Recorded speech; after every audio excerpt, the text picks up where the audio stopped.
Constitutional Conversations is a series of discussions by America's leading scholars about the principles, framing, ratification, and implementation of constitutional government in the United States. This series is hosted by the James Madison Memorial Fellowship Foundation of Alexandria, Virginia.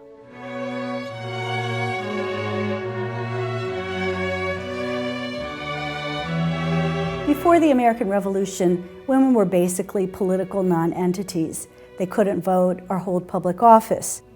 Legally, a married woman could not own property. Once she married, all her property became the property of her husband. Politically, women were subsumed under their husbands. There was a doctrine called femme covert, which meant that women were considered subordinate to their husbands in all political and legal matters.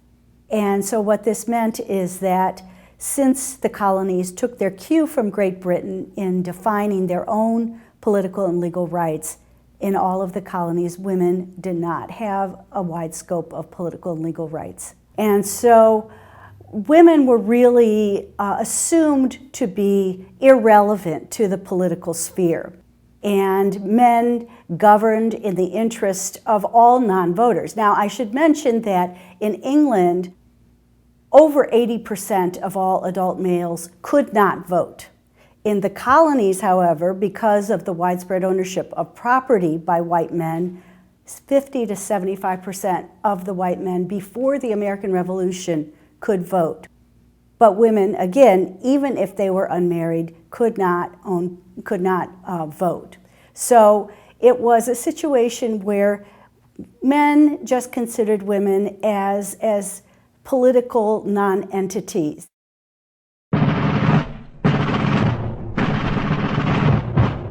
The American Revolution transformed the political status of women. Before the American Revolution, women couldn't vote or hold public office. And in fact, except for one particular state where they could vote briefly, women didn't leave the revolution being able to vote or hold public office. However, there were some very important changes in the way women themselves came to regard their role and the way Americans generally came to regard women's role.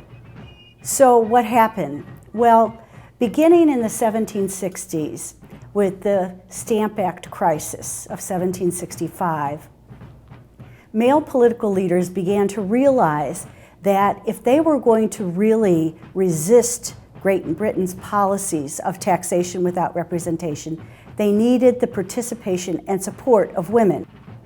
This was particularly the case when the Stamp Act Congress called for a boycott, a non-importation agreement against British goods.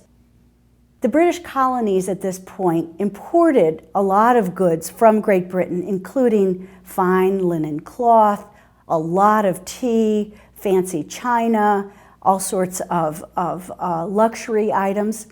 And this obviously made a lot of money for British merchants and led to a lot of revenue for Britain in terms of its ability to collect customs duties from the colonies. But with the Stamp Act crisis, what Britain started to do was tax the colonies without their consent. Parliament actually imposed taxes, whereas before the individual colonial legislatures had taxed them. Now Parliament was trying to do that. And so to resist this new innovation, what the Stamp Act Congress called for was a non-importation agreement for all of the colonies against Great Britain. And what that meant was that individual colonists and groups of colonists swore that they would not import British goods until Britain changed its mind, until Parliament withdrew the Stamp Act. And so beginning in 1766, when the Stamp Act went into effect, what the colonists did was gather together in groups and forswear the purchase and use of British goods. And this was harder than it may sound, because one important item that the colonists really enjoyed, women especially, was tea. and tea was the focus of elaborate ritual, and these male political leaders realized that if they were going to be able to support this resistance movement, they needed women to actually agree to stop buying tea and using tea. So what they did was publish in newspapers appeals to women. Stop buying tea, it's your patriotic duty. They urged women in orations and in broadsides to stop buying British cloth and fine British clothing. And they urged women to make homespun, that is, to actually weave the cloth themselves and to make their own garments as a symbol of resistance against these British policies. And so what happened then, beginning in 1765, is that male political leaders reached out to the women. The women responded by gathering together. Some women actually started to call themselves Daughters of Liberty as the analog to the male Sons of Liberty. And so what this meant is that women were becoming politicized. They were becoming political beings, and it was acknowledged that they had a political capacity. And this is a tremendous change from the idea that women have no political agency, that women have no political power. And even though it's an informal kind of power, it was a really important aspect of these boycotts. And women were very effective in getting other women to stop buying and using British goods, and also getting their husbands and children to stop using these goods, because women were the main consumers in the household. And this whole process continued through the 1760s after the Townshend Acts, and then again after 1774 with the Tea Act and the Coercive Acts. They re-engaged in these boycotts, and women were crucial to the success of these boycotts. And so that brought women into the political arena in ways they had never been part of it before. A lot of historians look for dramatic changes in the political or legal status as a result of the American Revolution, and in many ways that did not occur. Women did not vote except in one state. They did not get to hold public office. So in that sense, the American Revolution did not result in a major political change or legal change. However, there were some smaller changes. Some states actually legalized divorce, because the idea was that marriage was a contract, and that if women entered into it with men, they could then remove themselves from it. Okay, but the bigger change that occurred is actually in the way women regarded themselves as political agents, and in the way other Americans treated them politically. And what emerged from the American Revolution was a concept that's been called Republican motherhood. So according to this idea, women are not allowed to vote or hold public office, but in their roles as wives and mothers, they are regarded as political agents, as political beings. And what this means is that they are treated as people who are important in teaching children about their government, teaching their children about the value of patriotism, teaching those that they come in contact with the value of sacrifice for the public good. And for their husbands, they are to encourage their husbands to support the Republic, to vote, to run for public office, to serve in the military if necessary. And so even though they are still primarily wives and mothers, their role now has a political valence. Their role as wives and mothers is now regarded as something that makes a contribution to the success of the government and the Republic. And so in doing this, people came to realize that women did play a political role in the United States, and that to do that most effectively, they should actually be educated.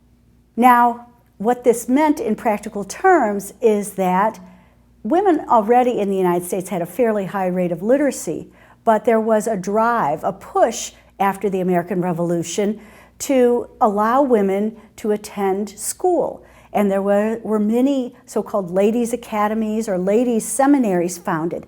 And women were taught not only the ornamental arts like sewing or dancing or music, but also more basic academic subjects, reading and writing and history and mathematics. And they came to be treated as intellectual beings in their own right, and to have to be regarded as people who had a political role to play in shaping the future of the nation.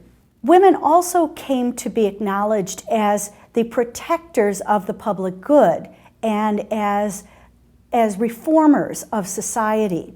And so because they were the protectors of virtue and morality, they came to be involved in a lot of organizations that had a public focus, a social reform focus. So women became involved in charitable societies to help widows and orphans. They became involved in the temperance movement. They became involved in Bible societies.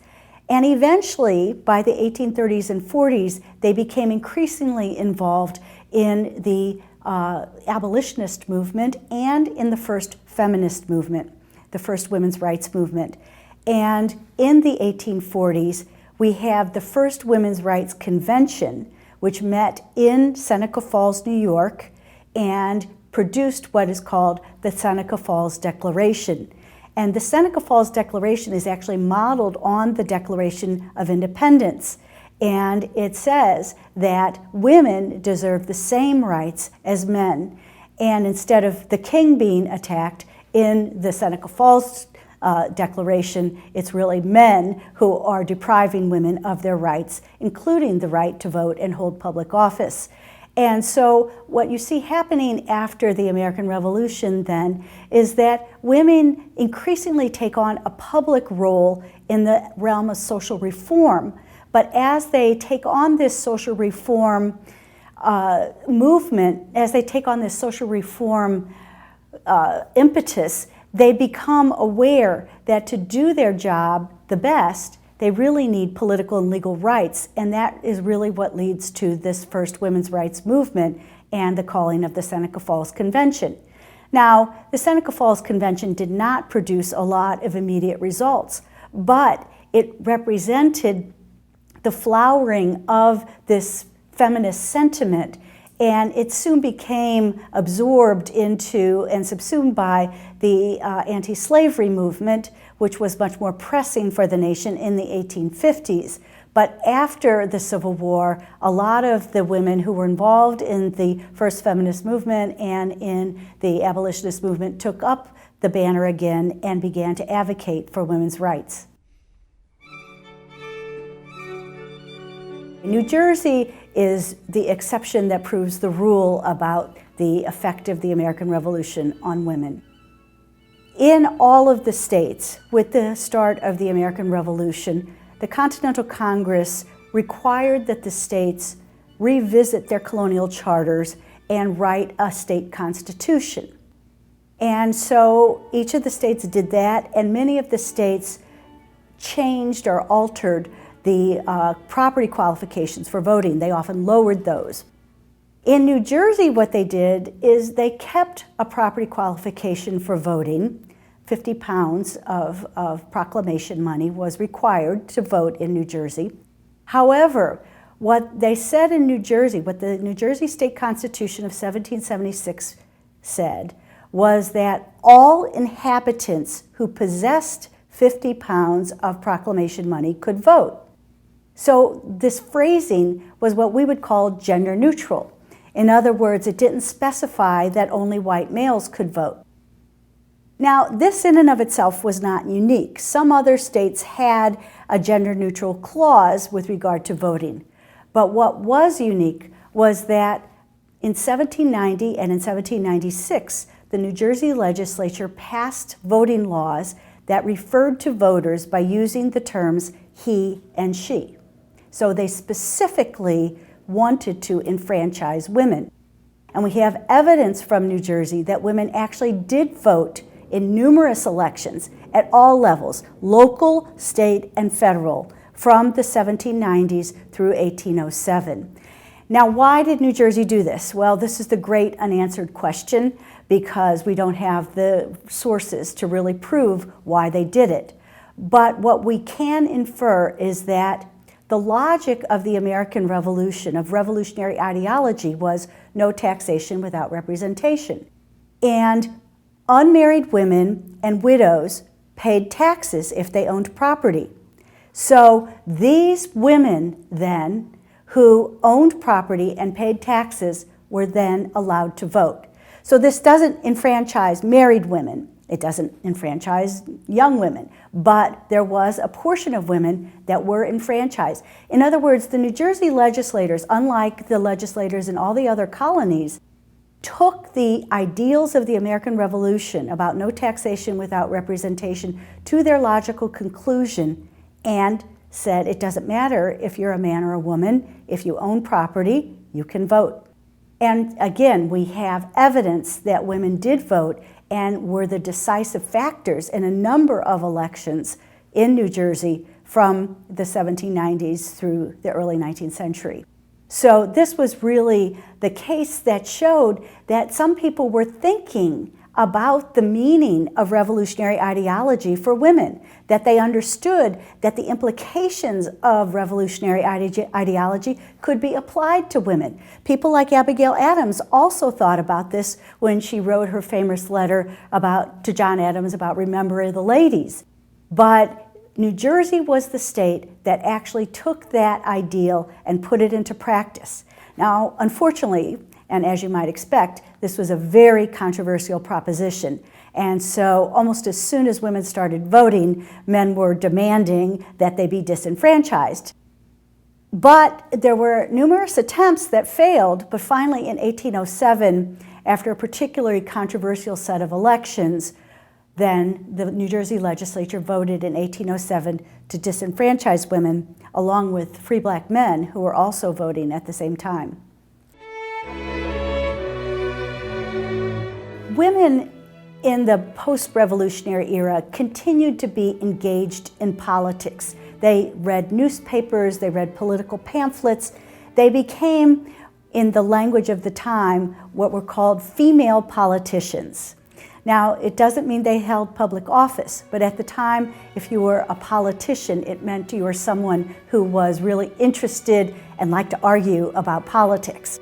And so there were a lot of female politicians as a result of the American Revolution. Women who thought that because they had participated in the revolution, they had a right to read about politics, to talk about politics. And so at the time that the Constitution was written, women continued to read and to think and to talk with their family and friends about their political views on ratification, whether the Constitution should be approved or not. There was one woman in particular, though, who played a public role in the debate over the ratification of the Constitution, and her name was Mercy Otis Warren. She lived in Massachusetts, and she was highly educated, more educated than most women at the time.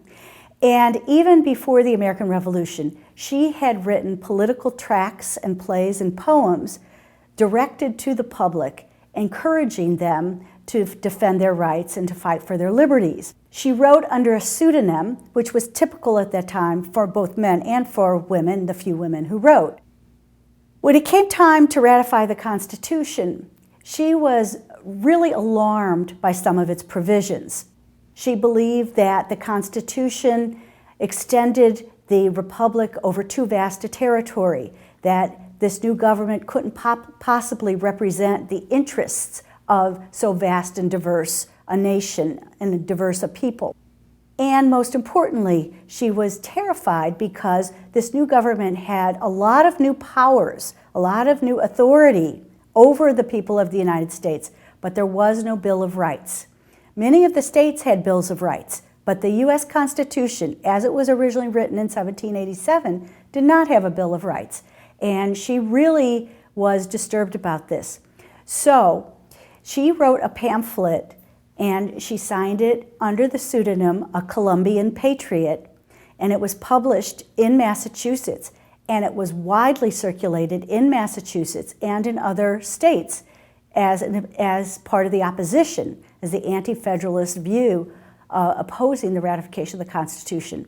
So she was the most visible woman who participated in the debate over the Constitution, but you can bet that many other women had views about it, both pro and con.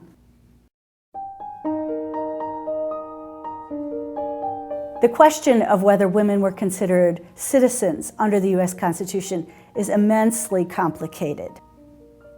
The U.S. Constitution, by and large, is a gender-neutral document. Many of the provisions talk about persons rather than males or men. And so theoretically, a lot of the provisions, for example, with regard to the presidency or serving in Congress, could be open to women. The 3/5 clause, as it was written, comprehended all inhabitants of the United States, including women. And of course, it counted enslaved people as 3/5 of the total population. But women were considered inhabitants of the United States. But is that the same as citizens? The question of citizenship took a lot of time, a long time, to be decided in the United States because there were questions of state citizenship and federal citizenship. So what we know is that women had a lot of the rights of citizens. They couldn't vote or hold public office, and this is more by tradition than explicit exclusion. However, they did have a lot of the rights that are protected, say, under the Bill of Rights. So one of the most important rights that people at the time held as sacred was the right of petition, and women could petition their government for redress of grievances. Women had freedom of religion. To the extent that custom allowed women to speak publicly, they had freedom of speech. So women did have certain civil rights. They had the right to trial by jury, but not by a jury of their peers because they were not tried by a jury of women. But the question of citizenship then developed over time, both in the states and at the federal level. And one significant development occurred in 1790 when Congress passed the first Naturalization Act. And it allowed naturalization for, and the specific clause was, free white males. Now, women who were married to these free white males would then be automatically naturalized. But that was one important distinction about citizenship that started to emerge. However, because the Constitution allowed each state to decide for itself whether who could vote in the state and what the qualifications were, you have the exception of women voting for the period from 1776 to 1807 in New Jersey.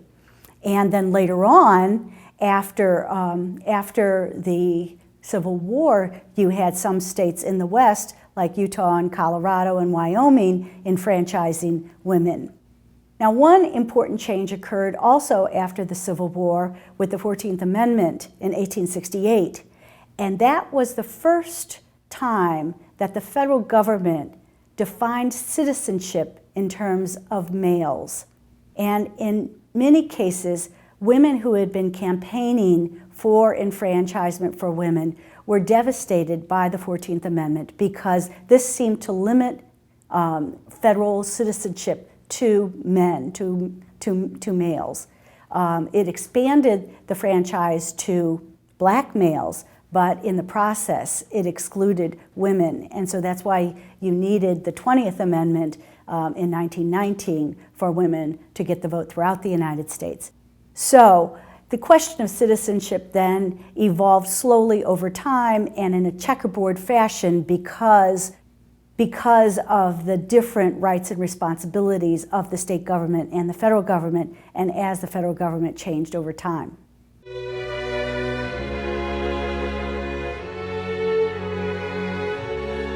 Constitutional Conversations is made possible by a generous grant from the Fairleigh S. Dickinson Jr. Foundation. Constitutional Conversations is made possible by the James Madison Education Fund.